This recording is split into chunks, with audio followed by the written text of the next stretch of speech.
Hello la team, c'est Simouche, j'espère que vous allez bien. Parmi les plus grands mystères de One Piece, il y en a un qui m'a toujours intrigué, et il s'agit de la voix de toute chose. La voix de toute chose fait référence dans le monde de One Piece aux messages véhiculés par des objets inanimés et des animaux qui ne parlent pas le langage humain. Dans le monde de One Piece, un petit nombre de personnes a la capacité d'entendre cette voix. Les personnes pouvant entendre cette voix sont actuellement au nombre de 5. Luffy, Goldie Roger, Momonosuke, Oden Kozuki et Pudding si elle parvient à éveiller son troisième œil. Bref, vous l'aurez compris, ce don si particulier cache beaucoup de mystères et pour ma part, cela va bien plus loin qu'une simple faculté semblable au haki de l'observation. En effet, pour moi, ce pouvoir est une 4e catégorie du haki et je vais vous expliquer pourquoi. Avant d'entrer plus en détail, pensez au pouce bleu pour me transmettre tout votre haki et rejoignez l'équipage en vous abonnant. Le haki est un concept mystérieux que certains personnages peuvent utiliser. Il est présent dans chaque être vivant et ne diffère pas tellement des sens normaux. Cependant, le pouvoir de la voix de toute chose s'apparente à ce que l'on connaît dans la vie réelle comme la télépathie. La télépathie désigne un hypothétique échange d'informations entre deux personnes n'impliquant aucune interaction sensorielle connue. Et c'est exactement ce que fait ce pouvoir. Il permet à des personnes comme Luffy de comprendre des êtres vivants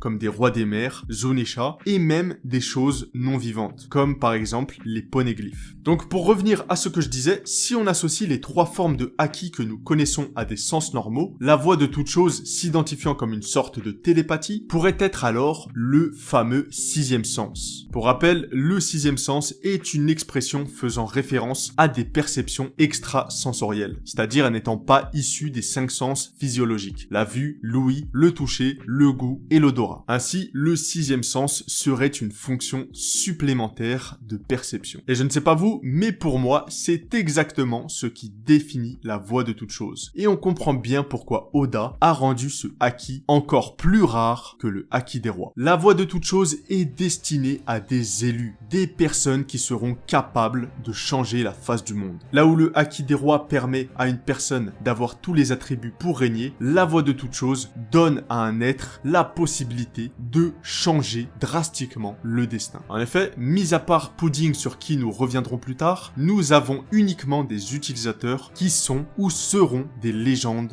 dans le futur. Goldie Roger, roi des pirates, le premier à avoir découvert le One Piece. Il était capable d'entendre les rois des mers, mais également de comprendre l'importance d'un road poneglyph. Sans cela, il serait peut-être passé à côté de ces objets mythiques et donc il n'aurait jamais pu trouver le One Piece. Oden Kozuki, héritier d'une grande lignée de tailleurs de poneglyphes. C'est également celui qui aurait pu être le shogun ouvrant les frontières de Wano. Momonosuke, fils de cette légende, qui sera justement le futur shogun de Wano et qui accomplira la volonté de Oden. Enfin, nous avons bien sûr Monkey D. Luffy, celui que Joy Boy a choisi pour apporter une nouvelle aube sur ce monde et libérer les peuples du monde entier. Bref, je pense que vous l'aurez compris, chaque personne ayant eu ce pouvoir est parvenue ou parviendra au sommet de ce monde. Maintenant, pour revenir à Pudding, nous savons qu'elle fait partie de la tribu des 3 yeux. Cette tribu est très intéressante. En effet, grâce à leur 3e œil, ils sont supposés avoir la capacité d'entendre la voix de toute chose, leur donnant ainsi le potentiel de déchiffrer et lire les poneglyphes. Une fois qu'ils ont atteint l'éveil, ils parviennent justement à utiliser ce 3e œil. Bien sûr, encore aujourd'hui, cette espèce est très mystérieuse. Et je me demande si, à part Pudding, on verra d'autres spécimens comme elle. Bref, la capacité à entendre la voix de toute chose fait de cette tribu l'une des plus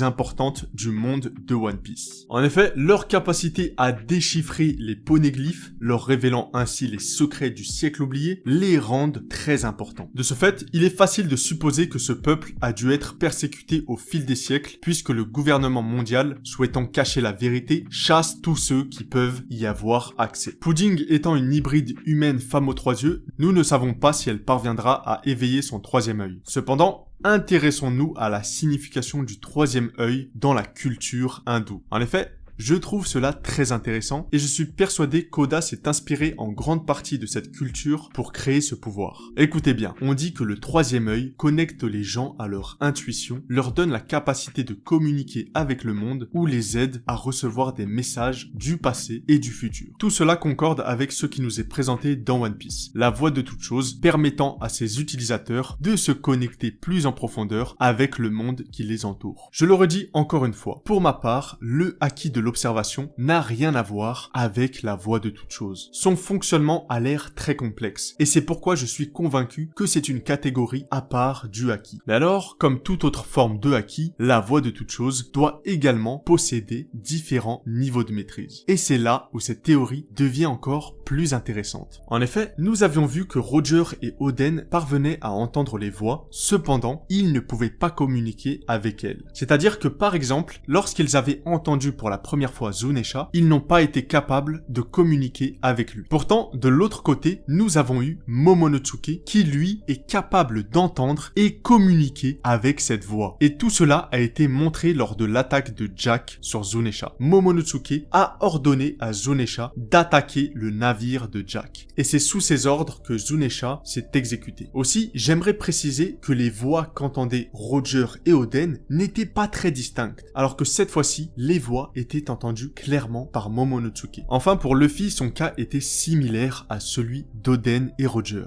Il entendait uniquement les voix, mais une fois vaincu par Kaido et en train de se noyer, il a été capable de communiquer inconsciemment avec Momonosuke et les pirates de l'eau. Ainsi, en voyant cela, j'ai l'impression qu'il y a bel et bien des niveaux de maîtrise dans la voie de toute chose. Et maintenant, je pense que vous voyez où je veux en venir. Je me demande, est-ce que cette voie de toute chose ne pourrait pas être utilisée par Luffy pour devenir encore plus fort? En effet, dans les récents chapitres, nous avons vu que l'éveil de Luffy lui permettait d'avoir une liberté sans limite avec son élasticité. Cependant, ce que Kaido a dit dans le chapitre 1047 m'a interloqué. Pour rappel, il a dit que peu importe les pouvoirs qu'un fruit du démon confère, rien ne surpasse le haki. Le haki signifie ambition. Et je pense que la voie de toute chose est le haki ultime. L'ambition ultime permettant à un utilisateur de devenir encore plus fort.